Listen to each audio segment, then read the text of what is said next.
සුබ දවසක්. ඔබ මේ එක්ව සිටින්නේ ඉසිවරන්න නාලිකාව සමග.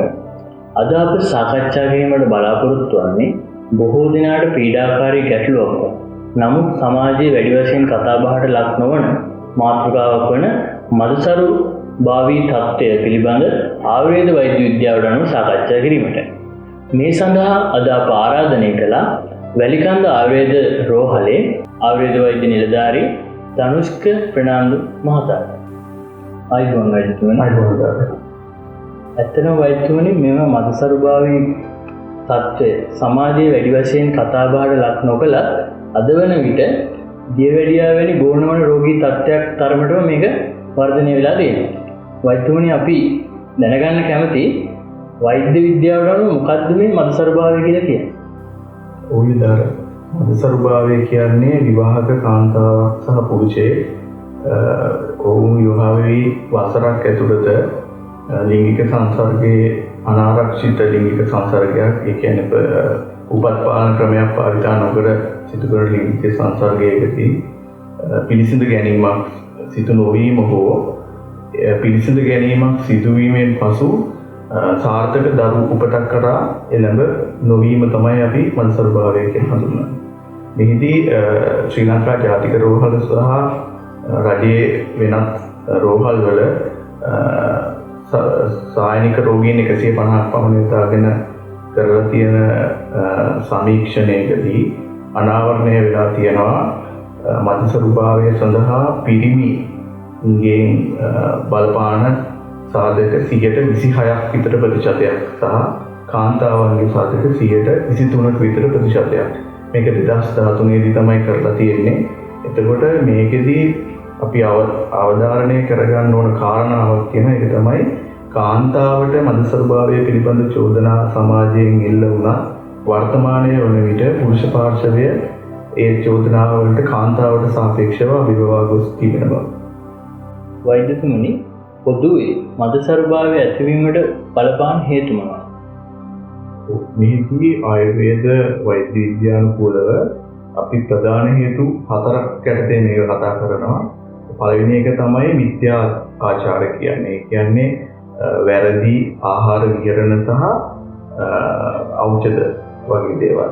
දෙවෙනි කාරණය තමයි ප්‍රතිෂ්ඨාර්ථව දෘෂ්ටි කියන. මේකෙදී අපි හෝමෝන සහ ඔසප් චක්‍රයේ ගැටලු ගැන කතා කරනවා. තුන්වෙනි කාරණය බීජ දෝෂ, නිදි ගැමේට්ස්, ඒ කියන්නේ ශුක්‍රාණු සහ ඩිම්බ සහ ක්‍රෝමෝසෝම ජාන විකෘතිතා පිළිබඳ කතා කරනවා. හතරවෙනි කාරණේ දෛවජ කරුණු, ඒ කියන්නේ පාරභෞතික කරුණු මේ අඩංගු වෙනවා. දැන් බටහිර වෛද්‍ය විද්‍යානුකූලව අන්නෝන් එටියොලොජි කියන පැත්ත මේ. එතකොට මේදී පෙර සංසාරේ කරන ලද අකුසල කර්ම නැත්තම් ගබ්සා කිරීම, දරුවන් නැති කර දැමීම වගේ කරුණු නිසා යුක්තාණුවකට ආයුර්වේදයේ විදිහට ආත්මයක් නැත්තම් බෞද්ධ දර්ශනීය විදිහට විඥානයක් බැස නොගැනීම නිසා ඇතිවන විකෘතිතා. එතකොට මිත්‍යාචාර තමයි දැන් සමාජයේ බෞද්ධවම තියෙන්නේ.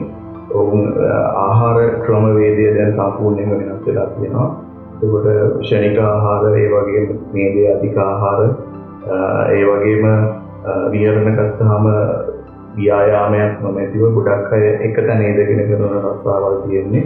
ඒ වගේම ඔවුන් ගොඩක් වෙලාවට මානසික ආතතියෙන් තමයි කටයුතු කරන්නේ. මේවා මානසික ආතතිය, ව්‍යායාම මද බව නැති කරගන්න ඕන බොහෝ විට කැෆේන් අඩංගු පාන වර්ග නැත්නම් ඇල්කොහොල් අඩංගු දේවල් සහ ධූමපානය සිද්ධ කරනවා. ඔසප් චක්‍රයේ ගැටලුව අපි කතා කරා. සමහර කාන්තාවන්ට ක්‍රමවත් ඔසප් චක්‍රයක් නැහැ.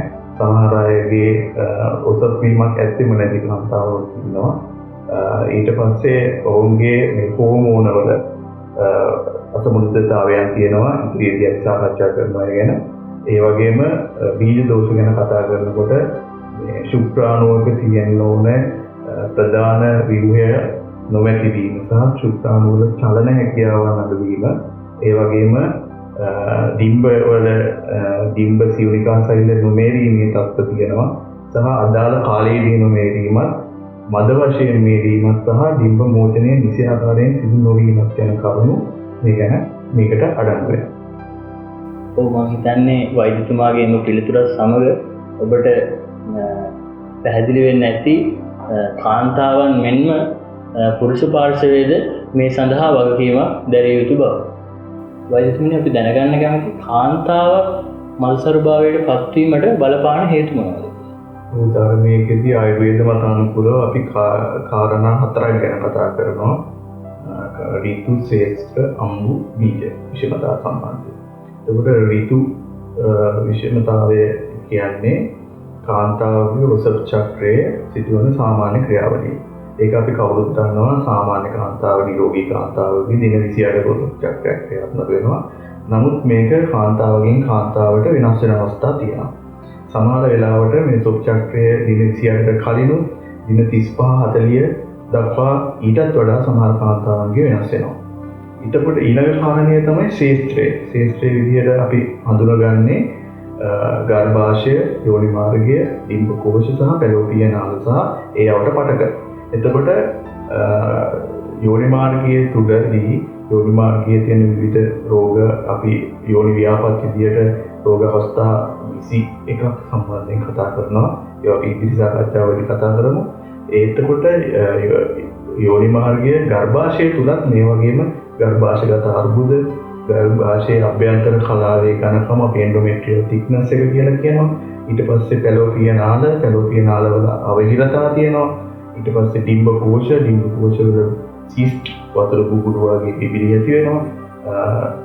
PCOS කියන රෝග තත්ත්වය, ඒ වගේම ගර්භාෂය සහ ඩිම්බ කෝෂ සහ පටගත එන්ඩෝමෙට්‍රියෝසිස් වැනි රෝග තත්ත්ව ඇති වෙනවා. එතකොට මේ කාරණා ඔක්කොම අපි කාන්තාව සම්බන්ධයෙන් ඇයගේ මනසභාවයට හේතු විදියට කතා කරනවා. එතකොට වෛද්‍යතුමනි, පුරුෂයන්ගේ මොන තත්ත්වද මේ සඳහා බලපාන? ඔව්, ඇත්තටම පුරුෂයන්ගෙත් අපිට මේ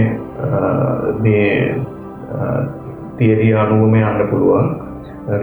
ඍතු විදිහට අපි මේදී පුරුෂයන්ගේ සලකන්නේ ඔවුන්ගේ ශුක්‍රාණු නිපදවීම පටන් ගන්නා කාලය. අපි සාමාන්‍යයෙන් අවුරුදු 15-16 වෙනකොට සාමාන්‍ය පිරිමි දරුවෙකුගේ ශුක්‍රාණු නිපදවීම ආරම්භ වෙනවා. ඒ වගේම මේ ශුක්‍ර තරලය වගේම ශුක්‍රාණු වල ක්‍රියාකාරීත්වය හොඳ මට්ටමක පවතින්න ඕනේ.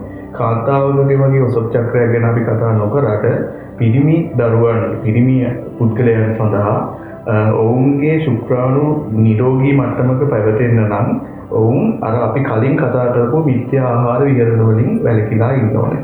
ඒ වගේම සමහර වෙලාවට එක දිගට සිදු කරන සංසර්ගයන් වලදී ශුක්‍රාණු වල මෝටලිටි එක කියලා අපි ක්‍රියාකාරීත්වය මේ දීර්ඝ පීඩායාමයේ හැකියාව අඩු වෙනවා. ඒ වගේම ශේෂ්ත්‍රය ගැන කතා කරනකොට අපිට උෂණ කෝෂ සහ ශිෂ්ණ ආශ්‍රිත ආබාධ මෙහිදී කතා කරන්න පුළුවන්. සමහර වෙලාවට උෂණ කෝෂවල වෙරිකෝසීල් වැනි නහර ගැට ගැසීම් තත්ත්ව ඇති වෙනවා. නැත්නම් මේ උෂණ කෝෂවල දියර පිරීම වැනි ලේ වැනි පහර වැදීම් වලින් ඇදීම් වලින් වැනි දේවල් වලින් උෂණ කෝෂවලට විකෘතිතා ඇති වෙනවා. ඒ වගේම සමහර පුරුෂයන්ගේ ස්නායුමය ආබාධ නිසා ශිෂ්ණය ප්‍රාණවත් නොවීමත් මත්සර්භාවයට බලපාන අවස්ථා තියෙනවා. ඒ වගේම අම්බු විෂමතාව කියලා අපි හෝමෝන විෂමතාව කතා කරනවා. මෙහිදී පිටියුටරි ග්‍රන්ථියෙන් ස්‍රාවය කරන ගොනැඩ්‍රොට්‍රොපින් කියන හෝමෝනය කාන්තාවගේ ඩිම්බ කෝෂවලට බලපානවා වගේම පිරිමි පුද්ගලයන්ගේ උෂණ කෝෂවලට බලපානවා.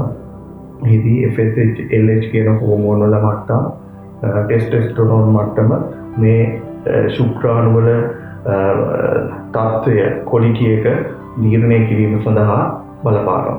ඒ වගේම බීජ ශුක්‍රාණුවකට තියෙනවා හැඩයක්. හිසක් තියෙනවා, ගෙලක් තියෙනවා, දේහයක් තියෙනවා, වලිගයක් තියෙනවා. මේ සමහර අපි FSH කියන පරීක්ෂණය සිදු කරනවා. මේ ඒ වගේම LH හෝමෝන් පරීක්ෂණ සිදු කරනවා. විශේෂයෙන්ම මේ පිරිමි පුද්ගලයාට SFA කියන පරීක්ෂණය සිදු කරනවා. seminal fluid analysis කියන ශුක්‍ර තරල පරීක්ෂණය. එහිදී අපිට සමහර වෙලාවට මෝපොලිටි එකේ වෙනස් වීමක්, ඒ කියන්නේ ශුක්‍රාණුවේ හැඩයේ වෙනස් වීමක් නිරීක්ෂණය වෙනවා සමහර පුද්ගලයන්ගේ. ඒ වගේම ඔවුන්ගේ ශුක්‍රාණු වල අපි කතා කර වලිගයේ කොටසෙන් පිහිනා යාම ඇත්තටම යෝනි මාර්ගය තුල තැන්පත් වෙන ශුක්‍ර ගර්භමේ පැලෝපිය නාලයේ 3-2 දක්වා දුරක් පිහිනා යන්න ඕන ඩිම්බ කෝෂයක් හමු වෙන්න. මේ පිහිනා යාම සඳහා ශුක්‍රාණු වල වලිගය ඊටම මේ නිවැරදි ආකාරයෙන් පිහිටන්න ඕන. ශුක්‍රාණු වල දේහයේ තියෙන මයිටොකොන්ඩ්‍රියා නිවැරදි ආකාරයෙන් ක්‍රියාත්මක වෙන්න ඕන.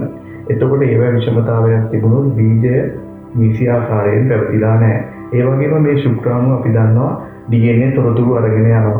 ඒ තොරතුරු වල ක්‍රෝමසෝම වල විෂමතාවක් තිබුණොත් ඒත් දරුවෙක් නිරෝගී දරුවෙක් ලබා ගැනීමේදී ගැටලු ඇති වෙන්න පුළුවන්. මම හිතනවා වෛද්‍යතුමා ඒ සඳහන් කර වැදගත් කරුණු ඔබට වැටහෙන්නේ නැති කියලා. ඔවයි. මේ සඳහා ප්‍රතිකාර ගැනීමේදී අප මොන වගේ ක්‍රියාමාර්ගයක්ද අනුගමනය කරන්න ඕනේ? අපි මොන වගේ ප්‍රතිකාරද මේ සඳහා යොදාගන්නේ? ඔව් ඇත්තටම මේ සාකච්ඡාවේ ඉතාම වැදගත් කොටස මේක තමයි. ඇත්තටම මේකෙදී ආයුර්වේද විද්‍යානුකූලව අපි ත්‍රිවිධ පරීක්ෂා, අෂ්ටවිධ පරීක්ෂා සහ දසවිධ පරීක්ෂා මගින් රෝගය සහ රෝගියා හඳුනා ගන්නවා. එහිදී අපි රෝගියා පරීක්ෂා කරනවා, ප්‍රශ්න පරීක්ෂාවක් කරනවා, අපි සායනික ඉතිහාසය ගන්නවා, විශේෂයෙන්ම ඔවුන්ගේ විවාහක වයස, අන්තිම මාස උදිය වෙච්ච කාලය, ඊට පස්සේ ඔවුන් සංසර්ගයේ යෙදෙන වාර ගණන, සංසර්ගයේ යෙදෙන ඉරියව්, මේ හැම දෙයක් සම්බන්ධයෙන්ම ආයුර්වේදයේ ඉතා ගැඹුරින් රෝගියාගෙන් ප්‍රශ්න කරලා විමසනවා. ඊට පස්සේ අපි ඔවුව පරීක්ෂාවට ලක් කරනවා. නාඩි, මුත්‍ර, මල, ජීවා වගේ අෂ්ටවිධ පරීක්ෂා සියල්ලම සිදු කරලා ඒ වගේම අපි යෝනි පරීක්ෂාවක් සිදු කරනවා. වැජයිනල් ස්පෙකියුලම් එකක් අපි භාවිත කරනවා මේ සඳහා. යෝනි පරීක්ෂාවේදී අපි යෝනි මාර්ගයේ ස්වභාවය සහ ගැන්ග්ලියේ ස්වභාවය අඳුර ගන්නවා. ඒ වගේම ඊට අමතරව අපි හෝමෝන පරීක්ෂා සඳහා යොමු කරනවා. එතකොට හෝමෝන පරීක්ෂා කියවහම කලින් කතා කරා වගේ FSH, LH කියන හෝමෝන්, ඊස්ට්‍රොජන් කියන එස්ට්‍රඩියෝඩියන් හෝමෝන් අපි ඔසොත් චක්‍රයේ පළවෙනි දින තුනේදී පරීක්ෂා කරනවා. ඊට පස්සේ අපි මේ කාන්තාවට ස්කෑන් පරීක්ෂාවක් සිදු කරනවා. මේදී රෝහිත විකිරණ ශීතය පිළිබඳ විස්තරණි වෛද්‍යවරයෙකුගේ සහාය ලබා ගන්නවා අපි. ඒ TBS day 12 කියලා මේක බොහොමයක් පිළිස් දන්නවා මේ පරීක්ෂණය.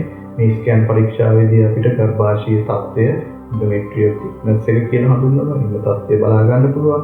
පැලෝපියන ආල, ඒ වගේ ඩිම්බ කෝෂවල ඩිම්බ මෝචනය සිදු වෙන ආකාරය, ඩිම්බය මේරීමේ ප්‍රමාණය, සාමාන්‍යයෙන් අපි කියන ඩිම්බිය මිලිමීටර් 20ක් විතර සරු ඩිම්බයක් මෝරන්න ඕන කියලා.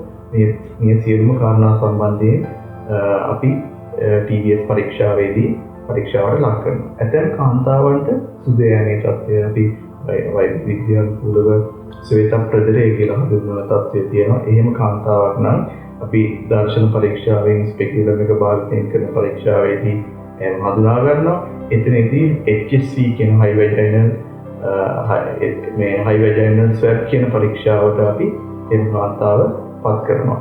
එහිදී අපිට බලා ගන්න පුළුවන් ක්ලැමීඩියා වගේ ආසාදන තත්ත්වයක් නිසාද ඉන්සේත ප්‍රදරය ඇතිලා තියෙන්නේ කියලා ඒවට අපි ප්‍රතිකාර කරනවා. එසේ නොවුනොත් අපි ඉදිරි සාකච්ඡාවලදී මේක කතා කරමු. මේක ගැන්ග්ලියේ ඔස් එක කියන අපි පින්නෝල් ඔස් කියන තත්ත්වය හෝ ගැන්ග්ලිය වැසී යාමේ තත්ත්වය නිසා ශුක්‍රාණු ගර්භාෂය කරා පිනා නොයෑමත් දුක් ගැටුවක් ඒක හඳුනා ගන්න පුළුවන් සරල පරීක්ෂාවකදී අපිට. ඒ වගේම මේ ඩිම්බ හොඳටම මේරිටාද කියලා දැනගන්න අපි 21 වෙනි දවසේදී day 21 ප්‍රොජෙස්ටරෝන් පරීක්ෂාවට මෙම කාන්තාවන්ගේ විවිධ සාම්පලයක් ලබාගෙන හත් කරනවා. ඒ වගේම පිරිමි පාර්ශවයටත් අපි අර කලින් මම සඳහන් කරා වගේ SFA කියන්නේ seminal fluid analysis කියන පරීක්ෂණයක සිදු කරනවා. මේ පරීක්ෂණයේදී අපි ඔවුන්ට කියනවා දින 3ක් සංසර්ගයේ යෙදීමේ වැලකිලා ඉඳලා මේ පරීක්ෂාවට වාජනය වෙන කියන පැය 72ක කාලයක්. ඒ පරීක්ෂාවේදී අපි කලින් කතා කරා වගේ ශුක්‍රාණු වල තියෙන හැඩේ වෙනස්කම් හරි ක්‍රියාවලියේ වෙනස්කම් හරි සියලු ශුක්‍රාණු ප්‍රමාණය මේ සියලු දේම අපි හඳුනා ගන්න. ඇත්තටම මේ පරීක්ෂාව ඉතාම වැදගත්. සමහර පුරුෂයන් සමහර ස්ථානවල ඉන්නවා ශුක්‍රාණු පිටවීම කියන්නේ උදේකම ශුක්‍ර තරලය පිටවීමට ඔවුන් රැවටෙනවා ශුක්‍රාණු පිටවීම කියනවා. නමුත් මම කියන්නේ කැමති සරල උදාහරණයක් විදිහට අපි මාළු සහ මාළු ටැංකියක් ගත්තොත් වතුර, ඒ වතුර ටික තමයි ශුක්‍ර තරලය. මාළුවන් ටික තමයි ශුක්‍රාණු කියලා අපි හඳුනාගත්තොත් සමහර පුද්ගලයන් ඉන්නවා වතුර කියන ශුක්‍ර තරලය පිට වෙනවා එක්කද ශුක්‍රාණුවක්. එහෙම නැත්නම් මාළුවෙක්වත් නැතුව. ඒ තත්ත්වය අපි වෛද්‍ය විද්‍යානුකූලව යේසුස් ස්ටර්නින් කියලා හඳුන්වනවා. එතකොට එම තත්ත්වවලින් පීඩා විඳින පුද්ගලයන්ගේ පියවි ඇසට මේක කවදාවත් නිරීක්ෂණය වෙන්නේ නැහැ. ඔවුන් හිතනවා අපි නිරෝගී කියලා. නමුත් ඇත්තටම ඔවුන් නිරෝගී නෑ. ගැටලුව තියෙන්නේ ඒ තැන වෙන්න පුළුවන් සමහර අවස්ථාවල. ඒ වගේම එහෙම ගැටලු තියෙනවා නම් අපි ඔවුන්ගේ FSH LH කියන පරීක්ෂණ සිදු කරනවා. ඊට අමතරව ටෙස්ටෝස්ටෙරෝන් ප්‍රොඩක්ටින් කියන පරීක්ෂණ සිදු කරලා බලනවා කොහෙද වැරදි තියෙන්නේ කියලා. එතකොට අපිට මේ සමස්තයක් විදිහට මේ සියල්ල අඳුනාගත්තට පස්සේ ශෝධන ශමන තර්පණ කියන ආයුර්වේද චිකිත්සීය මූලධර්ම ඔස්සේ මේ ක්‍රමානුකූලව අපි ප්‍රතිකාර පටන් ගන්නවා. අපි දන්නවා ඔසප් චක්‍රය ඇත්තටම දින 28ක චක්‍රයක්. ඒ චක්‍රයේ තියෙන දින අනුව අපි ප්‍රතිකාර ක්‍රම විවිධ ප්‍රතිකාර ක්‍රම අපි භාවිත කරනවා. එතකොට අපි බටහිර වෛද්‍ය විද්‍යානුකූලව මේ නිහිදී ලබා ගන්නේ ඉන්වෙස්ටිගේෂන් සඳහා අවශ්‍ය සහාය පමණයි. සියලුම ප්‍රතිකාර අපේ ආයුර්වේද බෙහෙත් වලින් සහ ආයුර්වේද ක්‍රම මගින් තමයි අපි සිදු කරන්නේ. මෙහිදී අපිට ඇත්තටම පැලෝපිය නාලවල අවහිරතාද ගර්භාෂයගත අර්බුද ෆයිබ්‍රොයිඩ්ද එහෙම නැත්නම් ඩිම්බකෝෂිකත ග්‍රන්ථි වලට ප්‍රතිකාරද පුරුෂයන්ගේ නම් ශුක්‍රාණු වල අඩු බව නැත්නම් ශුක්‍රාණු වල මද භාවය වෙනස් වීමකට ප්‍රතිකාරද සියලුම ප්‍රතිකාර අපි ආයුර්වේදයේ නිශ්චිත විදියට විද්‍යානුකූල විදියට සිදු කරනවා. ඔබට මෙවැනි තත්ත්වයන් තිබේ නම් ඊට අදාළ සුදුසු වෛද්‍යවරයෙකු හමු වී ඊට ප්‍රතිකාර ගැනීම වඩා සුදුසු වෙනවා. ඇත්තටම වෛද්‍යවරුනි මෙම මදසරු භාව තත්ත්වය අපට වළක්වා ගන්න පුළුවන්ද? මේ සඳහා අප අනුගමනය කළ යුතු ක්‍රියාමාර්ග මොනවාද? ඇත්තටම මදසරු භාවය කියන තත්ත්වය වළක්වා ගත හැකි ආකාර තියෙනවා. සමහර තත්ත්ව වළක්වා ගන්න බෑ. ජානමය ආබාධ සහ ක්‍රෝමසෝම ආශ්‍රිත ගැටලු වළක්වා ගන්න බෑ. නමුත් ඔය අපි කතා කරපු මේ පාරභෞතික තත්ත්වය කියන්නේ ගියාත්ම වල කරපු අකුසල කර්ම නිසා ඇතිවෙච්ච තත්ත්ව අෂ්ටාංග ආයුර්වේදයේ සඳහන් වෙන ක්‍රමවේදයන් අනුව අපිට වළක්වා ගන්න පුළුවන් සමහර තත්ත්ව. ඊට අමතරව ගර්භණී පරිචර්යා සාස්ෘත දිනචර්යා මේ විදිහට ආයුර්වේදයේ සඳහන් වෙනවා මේවෙන් අපි පරිස්සම් වෙන්න ඕන ක්‍රමවේද මොනවද කියලා. එතකොට අපි මම හිතන්නේ විශේෂයෙන්ම සමාජගත කරන්න ඕන එක කාරණයක් තියෙනවා. මවක් පිළිසිඳ ගැනීමකට පෙර ආතුව සිටම ඇත්තටම දරුවෙක් ලැබෙන්න හැඩගැසිය යුතු ආකාරයක් තියෙනවා. කාන්තා අපි දන්නවා කාන්තාවන්ගේ ඩිම්බ ඇති වෙන්නේ ගර්භාෂය තුළ සිටියදීම සියුනිකා සෛල ඇති වෙනවා. එතකොට ඒ වගේ ක්‍රියාකාරීත්වයට මව ගන්න ආහාර පාන බලපානවා. එතකොට ඊට අමතරවම අපි දැන් වර්තමාන සමාජය තුළ තියෙන ගැටලු විවිධ ලිංගික ක්‍රියාකාරකම් වල අපේ දරුවෝ යෙදෙනවා. විවාහයට කලින් ඒදී අනාරක්ෂිත ගැට ගැනීම වළක්වා ගැනීමට ඕන දෙවන ගැස්ට්‍රෝල් වැනි ඖෂධ පාවිච්චි කරනවා. ප්‍රිමලෝක් වැනි ඖෂධ පාවිච්චි කරනවා. සමහර වෙලාවට විභාග කටයුතු කල්දමා නිසා උසස් චක්‍රයේ කල්දමා ගැනීම. මේ වගේ කටයුතු නිසා සම්පූර්ණ ස්වභාවික චක්‍රයේම විකෘති තත්ත්වයට පත් වෙන්න පුළුවන්. ඒක නිසා අපි මේ සමාජගත කරන්න අවශ්‍යයි මේ කාරණාව එවැනි ක්‍රියාකාරකම් වලදී තම සැලකිලිමත් වෙන්න කියලා. එතකොට අවසාන වශයෙන් මට කියන්න තියෙන්නේ මේ සාමාන්‍යයෙන් රජයේ ආයුර්වේද රෝහල්වල සහ මේ අපේ මධ්‍යම දේශාලාවල සිටින වෛද්‍යධාරී වෛද්‍යවරුන් මේ සම්බන්ධයෙන් සම්පූර්ණ දැනුම තියෙනවා.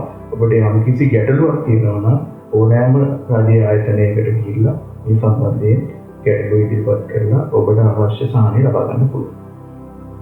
ඔව් අප අද වැඩසටහන ඉතා වැදගත් කරුණු රාශියක් සාකච්ඡා කළා. අපි විශ්වාස කරනවා ඔබගේ දැනුමට යමක් එකතු වෙන්නේ නැති කියලා මේ වැඩසටහන සම්බන්ධ වීම සමගින් බොහෝ වැඩ රාජකාරී මැද්දේ අද අපේ වැඩසටහන සම්බන්ධ වුණ වැලිකන්ද ආයුර්වේද රෝහලේ වෛද්‍ය නිලධාරී ධනුෂ්ක ප්‍රනාන්දු මහතාට අප බෙහෙවින්ම ස්තුතිවන්ත වෙනවා. ඔව් මේ උදාරටත් ඉසිවර අරණ නාලිකාවට මට මේ වැඩසටහනට ආරාධනා කිරීම සම්බන්ධයෙන් මෙතෙක් වෙලා අප සමග සම්බන්ධ සිටි ඔබ සියලු දෙනාට නිරෝගී සුබ දවසක්.